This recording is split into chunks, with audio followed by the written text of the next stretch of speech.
the Vallecitos Water District to order. I'm not sure this is working. Is it? Yeah, okay. At 10:02, thank you all for coming. And I apologize, I don't have the agenda right in front of me. So I'm going to turn it over to our General Manager, Glenn Pruitt, to tell me what's up first. Oh, here comes the agenda. Thank you. We do have one member of the public, my son, who's in the audience. Thank you for joining. Okay, first item up for personnel. We have nothing to discuss today. Public awareness, new business, draft Pride Month resolution. Yeah, I think Chris is going to take that item. So this is, I was able to find online a draft resolution that looked pretty similar to what other entities had published, and so modified it slightly to fit the district rather than a municipality. But I think it captures the essence of an appropriate Pride resolution. And if the committee approves, we can bring this to the attorneys, make sure it's written appropriately for legal issues, but then could probably go to the board of directors possibly on July 20th. Okay. Well, thank you for doing the legwork to find this. I read it, and I don't have any changes. I think that it captures what we want to do. We want to show recognition for June as Pride Month. You know, one of the things that we've tried to do here at Vallecitos, bearing in mind that we will have quite a few vacancies with folks retiring, we want to make sure that we are casting a wide net and folks think that we are an inclusive place to employ folks. And I think that this resolution helps with that. So that's one of the reasons why I brought it forward. And I don't have any changes. What do you think? No, look good to me too. Okay. Okay. Do we need a vote or just a consent to move it forward? Yeah, I think just a kind of motion. We don't really need a formal vote, and if the committee is okay with it, we'll be bringing this forward targeting July 20th, but if we can't make it, it'll be the first meeting in August then. Right, pending legal commentary, right? Okay. Okay. Well, great. Yeah. Okay, great. Okay, fantastic. Thank you. Thank you for doing that. Okay, second point of new business, partnership opportunities with Friends of San Marcos Parks and Recreation. So I had the pleasure of meeting with Lauren and Catherine from the Friends of San Marcos Parks and Recreation. It's been a meeting that's been about a year in the making.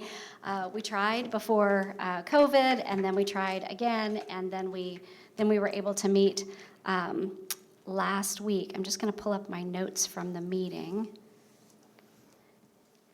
And they were really keen on, they're a nonprofit, and they were really keen on meeting with us to just try to figure out ways that we could potentially work together in the community to promote the district and promote their organization too, and promote water conservation. And a few of the things that we talked about that, you know, are sort of, you know, just ideas is that, you know, one of the things that Vallecitos apparently used to do a field trip to Jack's Pond, and they mentioned that it would be great if they start doing that again to maybe talk about Vallecitos sponsoring one of the buses. I think that's something that we've done in the past. Yeah, we would still continue to sponsor the buses. I think it's been on hold due to COVID-19, but yeah, that's something that's within our budget to pay for. Yeah, good. Okay. Well, we can talk about that when the time comes, but I just wanted to throw that out there that they were keenly interested in continuing to talk about that and maybe get it going whenever it's safe. My action item was also to introduce you, Chris, to these ladies, and I will do that. They are doing they have a community garden in Woodland Park. And, you know, my thought for the opportunity there is that, you know, we can, if they're having an event at the community garden, we can talk about how to water responsibly and what kinds of plants would be, you know, when to plant what. I know that we have a master gardener on staff, that might be a synergy that we might be interested in. No action item there, just I will make that introduction for you, Chris. There is also their main fundraiser, which is the Double Peak Challenge. It's going to happen on September 25th, and they are looking for sponsorships. So if Vallecitos wanted to have a booth or something like that for, sort of like what you all do with education about water conservation. I mean, it turns out the community, and that might be an opportunity. I can send you information about that. So that's one point of synergy. They also wanted to talk with us about a trail water fountain for the Creek project. And unfortunately, I think that I'm going to have to speak with them more a little bit about those details. But that might be another opportunity, maybe an unveiling of a new fountain. I'm not sure exactly who would be responsible, whether that would be San Marcos or us. But maybe we can partner in some way when the Creek project is finished. And finally. I mentioned that Vallecitos used to do those public tours of all of our facilities, and I know that we closed it down due to COVID, but once we get that up and running, the board members of Friends, there are a few of them would be very interested in taking that tour to learn about where the water comes from, where it goes, and all the things we do at Vallecitos. So that might be an opportunity to work together too. So I think the tour you're referring to is probably our water academy that we do once a year in October typically? Typically. It was? Yeah, and it'd be open to the general public, but certainly if there's a specific group that wants to join, we'd be happy to.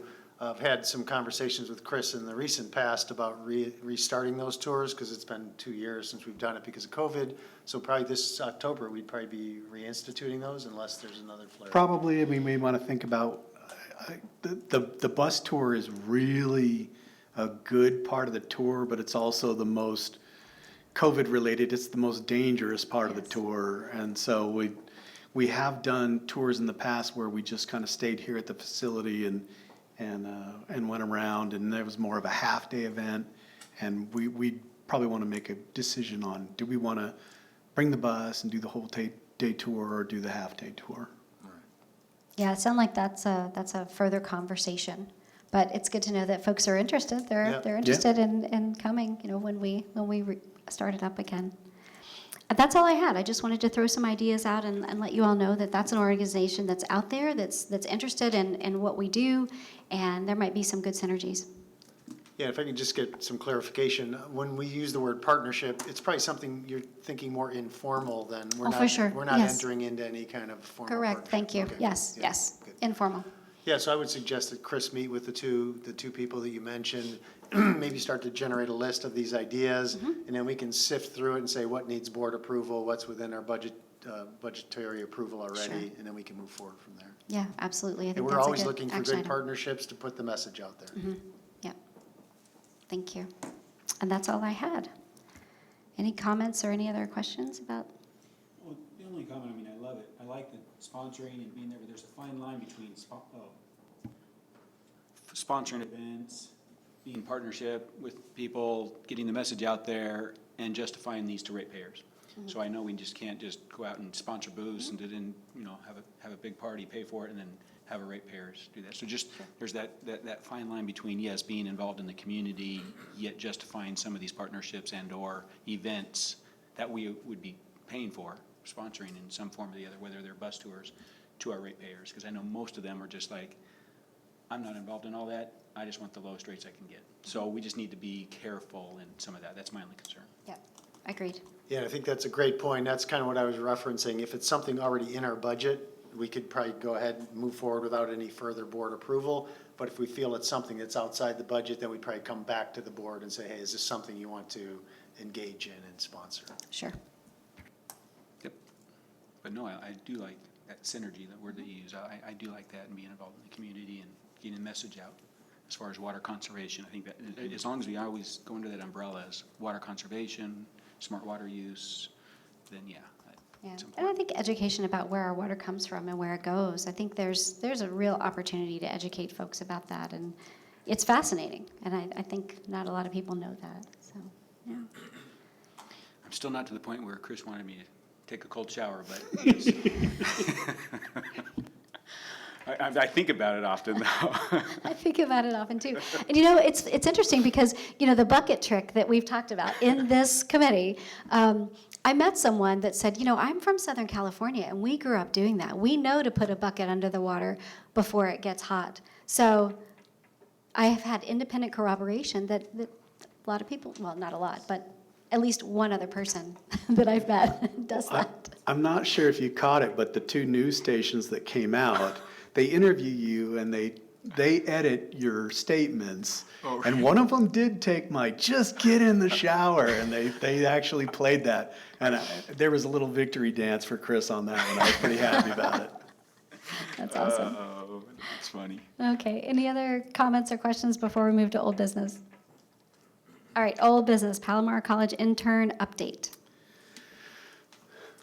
Yeah, so Greg is here today. He will be here tomorrow. He has just been a real gem, had really good interactions with staff, spent time here with me the first day and spent some time with engineering staff. And he has been out to Meadowlark Reclamation Facility for 2 weeks, and he spent a day with construction last week, and today he's here with water ops. And I think I shared with the general manager, and I think he shared it with the board, just his positive comments about his interactions and good ability to get things done. Oh, he also spent a day with meters and really liked meters. And I think his focus is on wastewater, but just the fact that he worked in meters and actually changed out some meters and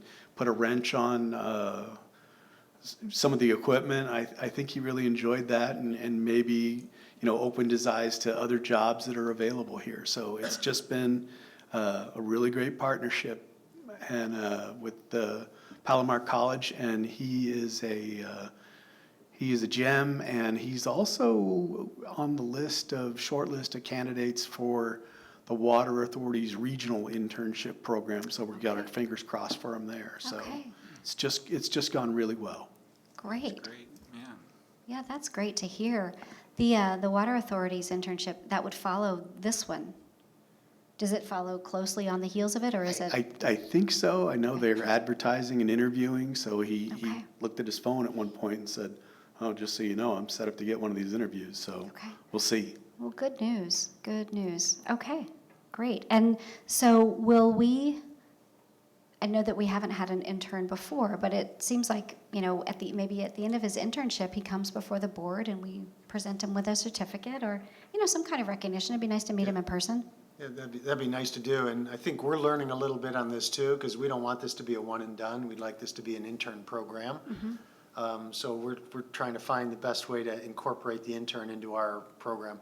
And Greg has been very cooperative, our intern, because initially his days didn't work with our days. Like he wanted to work on Saturdays and Fridays, and with our work schedules, Fridays and Saturdays weren't the best. So he was able to shift his schedule to better accommodate our Okay. work schedule. So, and we'll communicate that with Palomar College so that when they select or propose a new intern, that they kind of fit within our parameters, and we'll adapt where we can, and hopefully they'll be adaptive too.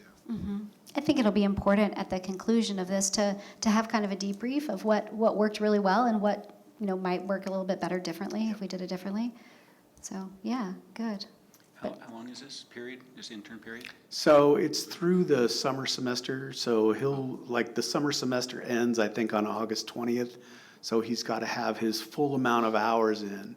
And he's putting in about 9 per day. So Wow. And what is the full amount of hours needed? I think 180 is what he needs to 180. achieve. Yeah, 180 hours with the district. So he's chugging along.